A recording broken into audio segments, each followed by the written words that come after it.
क्या अल्लाह ने, ओम ने इसी धरती के ऊपर मनु को उतारा है। मनु यानी आदम को उतारा है। उनकी बीवी हम हव्वा कहते हैं, वो हमवती कहते हैं, उसको उतारा है। हम उसी के वही हमारे पूर्वज हैं, सबके पूर्वज हैं, नबियों के पूर्वज हैं, रसूलों के पूर्वज हैं, हिंदुओं के पूर्वज हैं, मुसलमानों के पूर्वज हैं, ईसाइयों के, सारी दुनिया के हमने उनके कदमों के ऊपर सर रखा हुआ है। मैंने बड़ा बुरा दिया इस स्टेटमेंट और दुनिया को तबाह कर दिया। आप उसको ये जितनी कहानी सुनाई है अल्लाह मन्नू ये वो, उससे 4 गुना कहानी मैं सुना सकता हूँ। निंदा करनी चाहिए और अपने बयान को वापस लेना चाहिए और माफी मांगनी चाहिए समाज के लोगों से। आचार्य न्यूज़ से मोहसिन में पहुंचा हूं जनपद सहारनपुर में, और एक मौलाना मदनी साहब का विवादित बयान है जो कि अल्लाह और ओम एक है, इसको लेकर बहुत घमासान हो रहा है और सभी मौलाना, सभी धर्मगुरु इस पर अपनी टिप्पणी दे रहे हैं। तो हम भारतीय जनता पार्टी के युवा नेता अनस फरीदी से बात करते हैं कि इनके क्या विचार है इस अल्लाह और ओम एक है। सबसे पहले अनस साहब आपका बहुत बहुत स्वागत है। बहुत बहुत शुक्रिया सरकार। मदनी साहब ने एक बयान दिया था कि अल्लाह और ओम एक है, इसके संबंध में बताएं। देखिए, उन्होंने बयान दिया, ये उनकी अपनी आस्था हो सकती है। अल्लाह और ओम एक है, या तो उनके कहने का तरीका गलत है। और अगर हम इस तरह मिला के देखेंगे अल्लाह ओम एक है, तो जो मुस्लिम में अनपढ़ तबका है तो फिर तो वो ओम की भी पूजा करने लग जाएगा। मदनी साहब ने कहा कि हवा अल्लाह है, इसके बारे में बताएं। नाउज़ बिल्ला, हवा अल्लाह की बनाई हुई एक मखलूक है, हवा को अल्लाह नहीं कहा जा सकता। ये उन्होंने बिल्कुल गलत कहा। एक बात और कि मेरे बयान से दुनिया तबाह हो गई है, तरह तरह के विचार उठ रहे हैं इसके बारे में। ये भी गलत बयान है। देखिए, उन्होंने एक गलत बयान दिया, उस गलत बयान की हर एक धर्म का आदमी उसकी मुखालफत कर रहा, उसे बयान को गलत बतला रहा। उन्हें चाहिए कि उस बयान पे माफ़ी मांग ले, ना कि इस तरह की टिप्पणियां करे कि मेरे बयान से दुनिया तबाह और बर्बाद हो गई, मैं क्या करूं, ये वो। तो इस तरह की बात बिल्कुल गलत है। उन्हें अपने बयान को लेकर निंदा करनी चाहिए और अपने बयान को वापस लेना चाहिए और माफ़ी मांगनी चाहिए समाज के लोगों से। आचार्य गुरु ने मदनी साहब को ससात के बारे में चैलेंज दिया कि आप मुझे जहाँ बुलाओगे इस संबंध में और इसको विचार प्रकट करने के लिए सहारनपुर या दिल्ली जहाँ भी बुलाए मैं वहाँ पे आऊँगा। इसके बारे में देखिए, तो आचार्य साहब का व्यक्तिगत मामला है। उन्होंने कहा है कि वो मेरे से कहीं पर भी डिबेट कर ले इस मुद्दे को लेकर, मैं उनसे वहाँ डिबेट करने के लिए तैयार हूँ। उनका व्यक्तिगत मुद्दा है, उन्होंने अपनी तरफ से कहा। ये उन्हें ऐसा लग रहा क्योंकि उनकी आस्था को ठेस पहुँची है।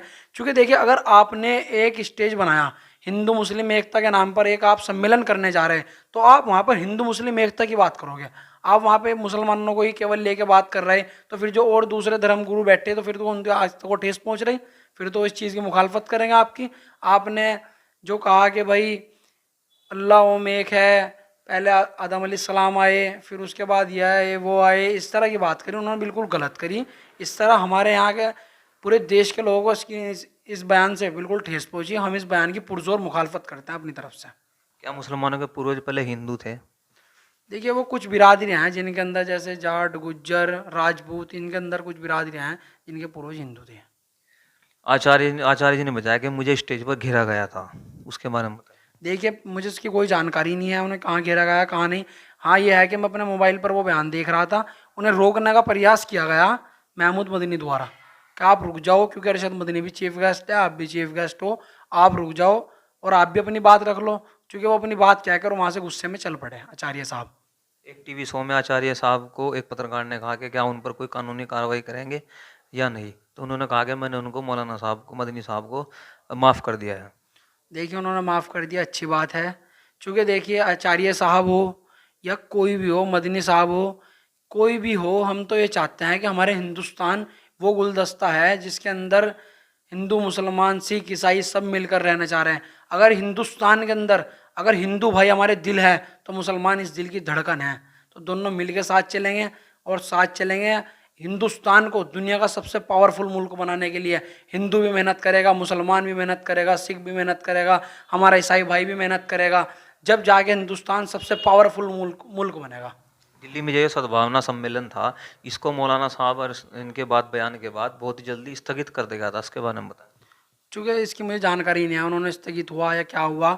मेरे पे तो जो फ़ोन पे वीडियो आई, मैंने तो वो वीडियो देखी, उस वीडियो के अंदर मुझे काफ़ी गलत लगा, क्योंकि जगह जगह पर इस बयान को लेकर डिबेट हो रही, हर जगह इस चीज़ की निंदा की जा रही। क्या अरशद मदनी साहब की मुसलमान भी निंदा कर रहे, हमारे हिंदू भाई भी निंदा कर रहे, सिख भाई भी निंदा कर रहे, जैन समाज भी निंदा कर रहा, ईसाई समाज भी, हर एक समाज इस बयान की निंदा कर रहा। मेरा व्यक्तिगत मानना यह है कि मदनी साहब को इस बयान को वापस लेना चाहिए और हिंदुस्तान के लोगों से माफ़ी मांग लेनी चाहिए, क्योंकि कल को कोई दिक्कत आ जाएगी, अगर अल्लाह ना करो कोई दंगा हो जा, कोई इस तरह की कोई बात हो जा, तो इसके अंदर जो नुकसान पहुंचता है गरीब तबके को पहुंचता है, जो बैकवर्ड तबका है, चाहे वो हिंदू हो, मुसलमान हो, हमारा एससी समाज हो। इसे हमें ये बातें नहीं सोचनी चाहिए कि क्या करना, धर्म के बारे में ज़्यादा सोच के हमें देश की तरक्की के लिए ज़्यादा सोचना चाहिए। क्योंकि इस देश का अगर अब्दुल कलाम आज़ाद जैसा एक बहुत छोटे से परिवार से आने वाला व्यक्ति राष्ट्रपति बन जा सकता है, इस देश के अंदर बहुत छोटे से परिवार से आने वाले हमारे माननीय प्रधानमंत्री नरेंद्र मोदी हैं, हमारे यहाँ हिंदुस्तान के अंदर हिंदू मुस्लिम एकता है, हमारे हिंदुस्तान के अंदर हिंदू मुस्लिम भाईचारा बना रहता है। अगर यहाँ हिंदू को ज़रूरत पड़ती है तो मुसलमान खड़ा, मुसलमान को ज़रूरत पड़ेगी तो हमारा हिंदू भाई खड़ा, हम आपस में एक दूसरे से मिलजुल के रहेंगे, हमारा देश दुनिया का सबसे पावरफुल मुल्क बनेगा। और दुनिया के अंदर एक वाहिद हिंदुस्तान एक ऐसा देश है जिसके अंदर हिंदू, मुसलमान, सिख, ईसाई, पारसी, जैन, बौद्ध, ऐसी ऐसी कितनी बिरादरियां हैं जो मिलकर रह रही है। वो दुनिया का एक वाहिद अगर कोई मुल्क है तो हमारा मादर वतन हिंदुस्तान है। अब की बार हमने आज़ादी का अमृत महोत्सव सबने साथ मिलकर बना था, फिर ये इस तरह के विवादित बयान क्यों, उसके बारे में? देखिए, विवादित बयान जो दे रहे हैं, चाहे वो कोई भी हो, विवादित बयान देने वाले किसी भी धर्म से आते हो, मैं सबकी निंदा करता हूँ। क्योंकि देखो, विवादित बयान से, मैंने अभी कहा आपको, विवादित बयान से नुकसान पहुँचता है, हमारी एजुकेशन पर नुकसान पहुँचेगा, हमारे तमाम मामलों पर नुकसान पहुँचेगा।